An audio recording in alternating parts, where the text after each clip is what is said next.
वर्ष का 34वां इतवार, ख्रीस्त राजा का पर्व। संत मत्ती के अनुसार पवित्र सुसमाचार अध्याय 25 पद संख्याएं 31 से 46 तक।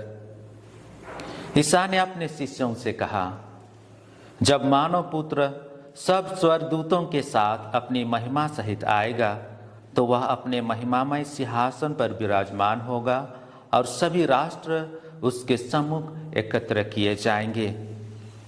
जिस तरह चरवाहा भेड़ों को बकरियों से अलग कर देता है, उसी तरह वह लोगों को एक दूसरे से अलग कर देगा। वह भेड़ों को अपने दाएं और बकरियों को अपने बाएं खड़ा कर देगा। तब राजा अपने दाएं के लोगों से कहेंगे, मेरे पिता के कृपा पात्रों, आओ और उस राज्य के अधिकारी बनो जो संसार के प्रारंभ से तुम लोगों के लिए तैयार किया गया है। क्योंकि मैं भूखा था और तुमने मुझे खिलाया, मैं प्यासा था और तुमने मुझे पिलाया, मैं परदेसी था और तुमने मुझे अपने यहाँ ठहराया, मैं नंगा था और तुमने मुझे पहनाया, मैं बीमार था और तुम मुझसे भेंट करने आए, मैं बंदी था और तुम मुझसे मिलने आए।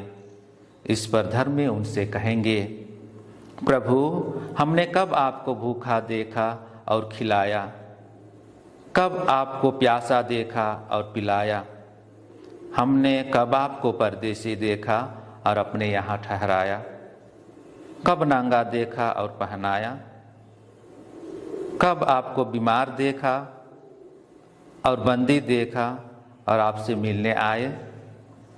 राजा उन्हें यह उत्तर देंगे, मैं तुम लोगों से कह देता हूँ, तुमने मेरे इन भाइयों में से किसी एक के लिए, चाहे वह कितना ही छोटा क्यों ना हो, जो कुछ किया वह तुमने मेरे लिए ही किया।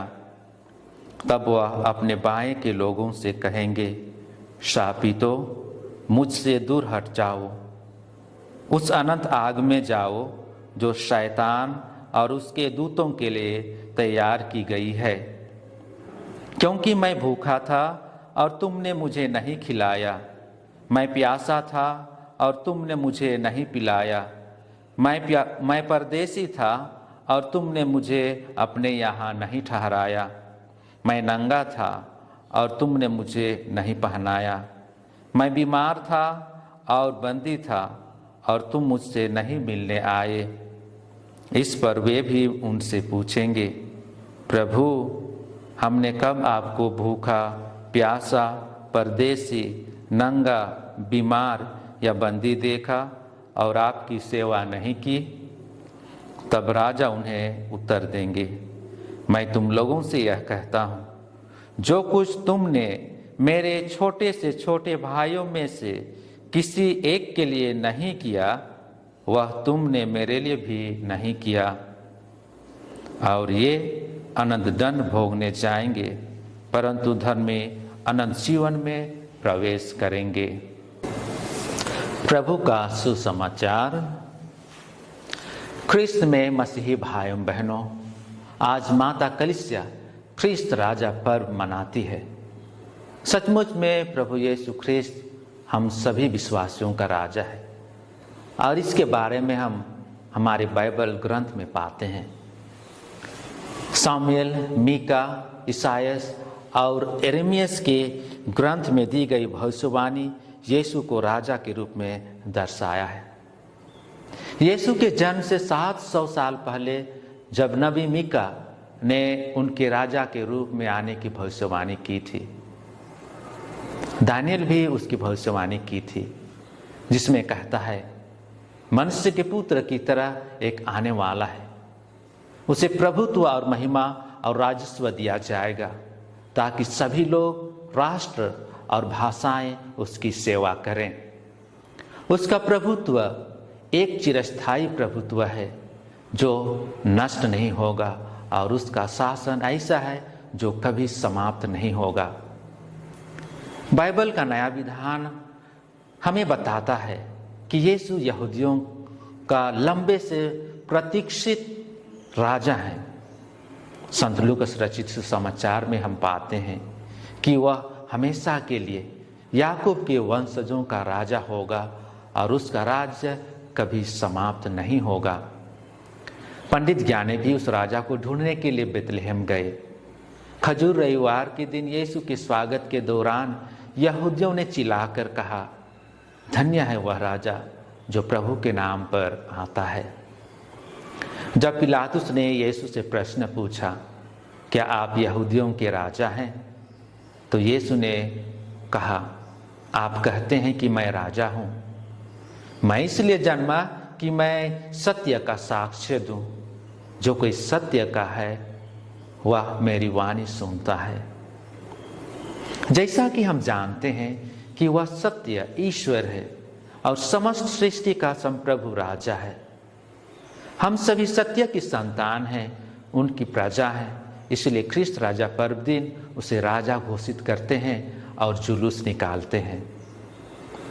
ख्रिस्त में मसीही भाइयों बहनों, पोप पियुस 11वें ने ईसा मसीह को शासक के रूप में और ईसाई मूल्यों को ईसाइयों के जीवन में, समाज में वापस लाने के लिए 1925 ईस्वी में ख्रिस्त राजा के पर्व को धर्म वृद्धि में लाया। हम यीशु को अपने दिलों में विराजमान करके अपने जीवन को ईश्वर को समर्पित करके ब्रह्मांड के राजा के रूप में मसीह का सम्मान करते हैं।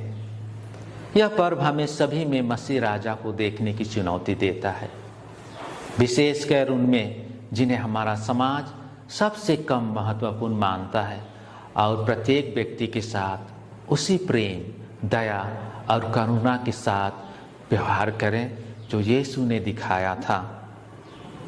नबी एजेकियल से लिया गया पहला पाठ ईश्वर को अच्छे चरवाहे के रूप में पेश करता है, जो हमें मसीह के अच्छे चरवाहे राजा होने के दावे की याद दिलाता है, जो अपनी भेड़ों का नेतृत्व करता है, उन्हें खिलाता है और उनकी रक्षा करता है। आज के अंतर भजन संख्या 23 में हम यीशु में आनंदित होते हैं, जो हमारा अच्छा चरवाहा है।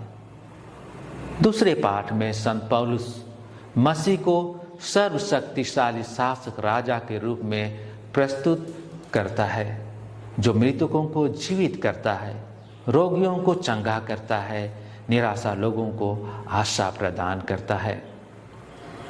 आज का सुसमाचार वर्णन करता है कि ख्रिस्त राजा स्वर्गीय महिमा में हमारा न्याय करने के लिए आ रहे हैं। यह इस बात पर आधारित है कि हमने अपने जीवन में दान के वास्तविक कार्यों के माध्यम से दूसरों के साथ अपना प्यार और आशीर्वाद कैसे साझा किया है। यीशु अब हमारे सामने मौजूद हैं, न केवल हमारे अच्छे चरवाहे के रूप में जो अपनी भेड़ों का नेतृत्व करता है, उन्हें खिलाता है और उन्हें ठीक करता है, बल्कि उन लोगों में भी निवास करता है जिनकी हम परवाह करते हैं। अंतिम न्याय के समय भेड़ों को बकरियों से अलग करने के दृष्टांत में प्रत्येक व्यक्ति जिसे हम खुद को सौंपते हैं, चाहे भूखा हो, प्यासा हो या अजनबी, नंगा, बीमार या जेल में, हमारे सामने प्रकट होता है। हमारा इनाम या सजा इस बात पर निर्भर करती है कि हमने जरूरतमंदों में इस पुनर्जीवित यीशु को कैसे पहचाना और उसके साथ कैसा व्यवहार किया है।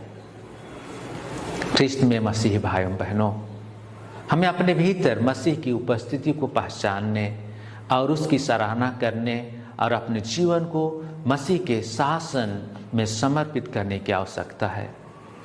क्योंकि मसीह हमारा राजा पवित्र आत्मा और उसके स्वर्गीय पिता के साथ हमारे दिलों में रहता है और हमारी आत्माओं को उसकी कृपा से भर देता है। इसलिए हमें सीखने की जरूरत है, अपने जीवन को उसे समर्पित करना, उसकी पवित्र उपस्थिति में रहना और अपने आसपास के अन्य लोगों के साथ उसके क्षमाशील प्रेम को साझा करके ईश्वर की इच्छा पूरी करना। बाइबल संस्कारों और उपासक समुदाय में उनकी उपस्थिति से अवगत होकर हमें उन्हें सुनने और उनसे बात करने की आवश्यकता है। हमें सेवाकर्ता बनने के लिए सीखना होगा, क्योंकि ईसा मसीह एक सेवक राजा थे। इसलिए दूसरों को विनम्र सेवा प्रदान करके और दूसरों के साथ मसीह की दया और क्षमा साझा करके हमें उनका ईमानदार एवं निष्ठा प्रजा बनने के लिए आमंत्रित किया जाता है। हमें यीशु के शासन का समर्थन करने के लिए अपने अधिकार का उपयोग करने की आवश्यकता है। यह पर्व उन सभी लोगों के लिए एक निमंत्रण है जिनके पास सार्वजनिक या निजी क्षेत्रों में शक्ति या अधिकार है कि हम जिस तरह से रहते हैं उसमें उनकी गवाही देकर यीशु के लिए इसका उपयोग करें। माता पिता से अपेक्षा की जाती है कि वे अपने बच्चों को ख्रिस्तीय आदर्शों और प्रतिबद्ध ख्रिस्तीय जीवन के तरीकों में प्रशिक्षित करने के लिए अपने ईश्वर प्रदत्त अधिकार का उपयोग करें। हमें यीशु ख्रिस्त को प्रेम के राजा के रूप में स्वीकार करने की आवश्यकता है। यीशु जो हम सभी को ईश्वर के प्रेम और मुक्ति का सुसमाचार सुनाने आए, उन्होंने हमें प्रेम की अपनी नई आज्ञा दी। एक दूसरे से प्रेम करो जैसा मैंने तुमसे प्रेम किया, यूहन्ना 13:34। और उनके लिए मरकर उस प्रेम को प्रदर्शित किया। हम पापी, हम यीशु को अपने प्यार के राजा के रूप में स्वीकार करते हैं। जब हम दूसरों से उसी तरह प्यार करते हैं जैसे यीशु पहले से ही हमसे प्यार करते हैं, बिना शर्त, बलिदान और भाईचारे प्रेम के साथ। तो आइए हम भी उनकी प्रजा होने के खातिर एक दूसरे को प्यार करें।